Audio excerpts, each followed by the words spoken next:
All right, Derek, I want to get your top Peach Jam takeaways here in a moment, but let's discuss the Illini non-conference schedule is out. I know more Illini fans are happy. My wife is happy that we got the schedule out, so she knows when I will be gone. I'm sure yours does as well. No big games here that we didn't know. We already knew the premier games on the schedule, but we find out Quincy will be the one exhibition. I would say that leaves open a secret scrimmage, right?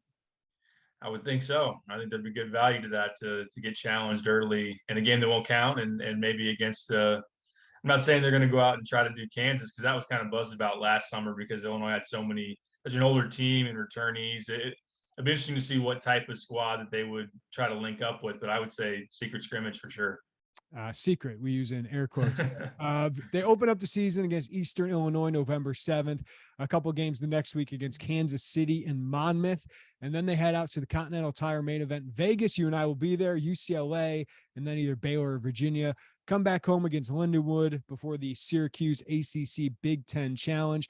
They should have at least one Big Ten game, I would imagine, after that, before the Jimmy V Classic against Texas, potentially in there, and then maybe one after that. Alabama A&M December 17th, Missouri, the bragging rights game on December 22nd, and then Bethune-Cookman on December 29th. Derek, the cupcakes, as we would call them, extra cupcakey a little bit this year, but given the rest of the non-conference, that's probably not a bad setup because I think this all evens out into a pretty good non-conference schedule that should allow this team of mostly newcomers, right? Like this is almost a complete reset of the roster, kind of gives them some time to reset, but also certainly challenges.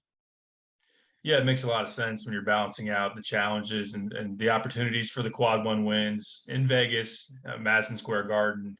And if Missouri's decent enough, it could be even a bragging rights game where that win could mean something on your resume. But the home games, you don't want to take any bad losses. So in terms of challenging yourself with like a really decent mid-major or anything like that for a team that needs to gel, for a team that's going to play a different play style, and a team that has a lot of freshmen, it makes sense to have those very easy bye games to let some learning go on throughout the team and with individual guys and allow them to build some confidence as well. Guys like Sky Clark, Ty Rogers, Jaden Epps, even a Sincere Harris, Luke Goody, those type of guys that would come off the bench. And again, just to be able to have those games where you don't have to be at your peak or somewhere even close to win the game, and then also have some moments where guys can.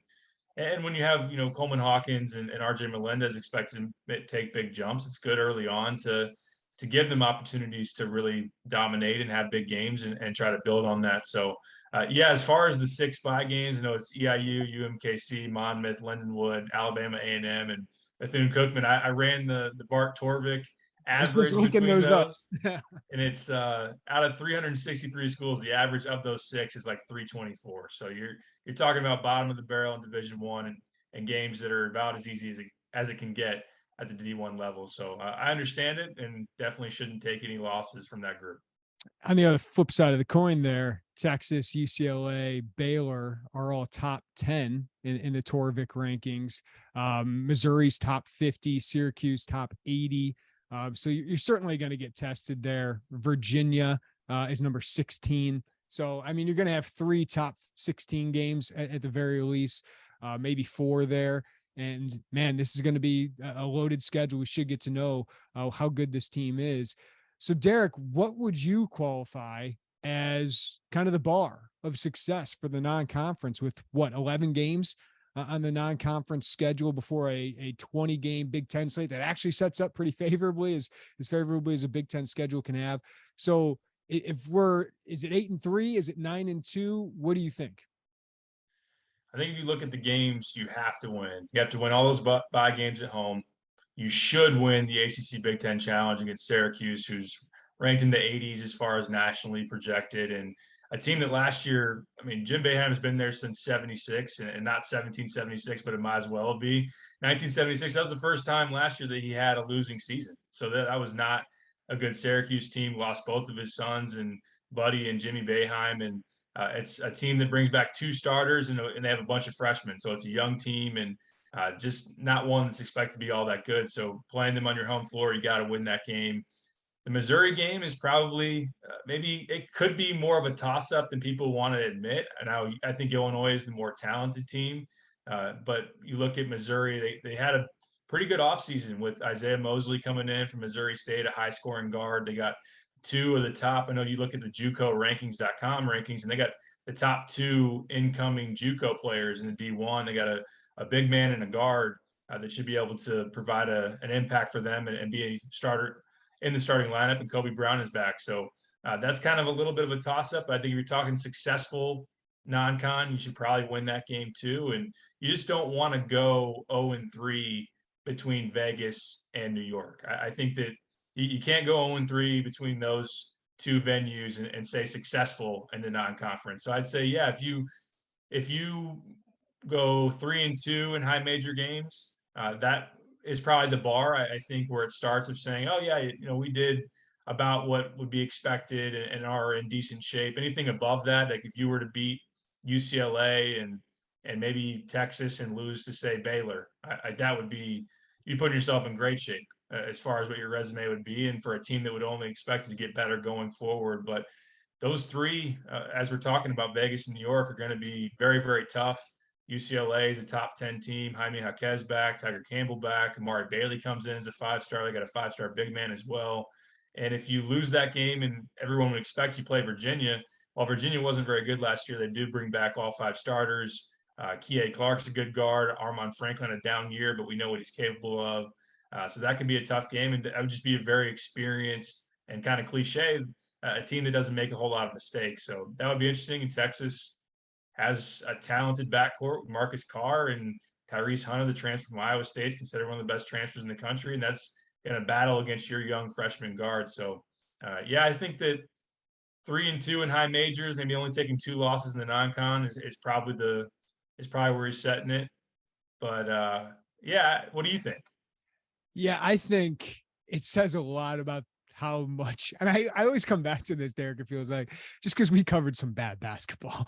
I think it says a lot about Illinois that, like, against that schedule, 9-2 is the mark of success. And I don't disagree with you, but if they went 9-2, I think they're winning the Big Ten, right? Like that's how I feel if they're coming out of it.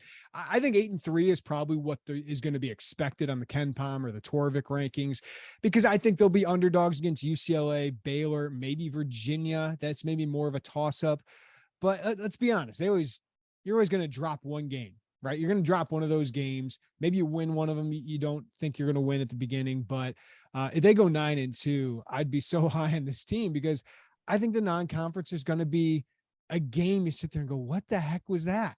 Because this is a completely new roster for the most part, trying to gel. I think there's going to be some ups and downs of that, but they're really, really talented. So I could see them beating UCLA and all of a sudden getting all this buzz and then maybe losing to Missouri, right? Like I could see that, or Syracuse or something, because the zone spooks them. Like I could see that happening. So if they get to 8-3 out of the non-conference, I'd be like, yeah, they'll be fine, because I expect some ups and downs as long as you don't lose those bye games. If they're 7-5 or 7-4, you got some big questions. That's disappointing for what this Illinois team is. But if they're 9-2 or better, Derek, with their Big Ten schedule, like that's something we got to think of when we're putting together our Big Ten projections this year of who's going to win the Big Ten. Is Illinois' schedule is so favorable with their 1 and 2 plays that I'd feel pretty dang bullish if they're 9-2 or better.